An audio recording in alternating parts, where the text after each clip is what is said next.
in today's tutorial, I'm going to show you guys how to factory reset your Lenovo laptop back to default factory settings and remove all of your personal files. So this should hopefully be a pretty straightforward process here, guys. And without further ado, let's go ahead and jump straight into it. So all you have to do is open up the search menu and type in settings. Best result should come back with settings. Go ahead and open that up. And then on the left panel, select System. On older versions of Windows, you may need to select Update and Security. And then on the right panel, scroll down and select Recovery. And then underneath Recovery Options, select Reset this PC. Choose to keep or remove your personal files and then reinstall Windows.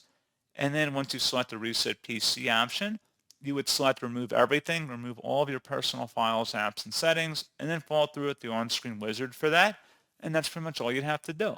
So pretty straightforward process, guys. And as always, thank you for watching. I do hope that was able to help you out, and I do look forward to catching you all in the next tutorial. Goodbye.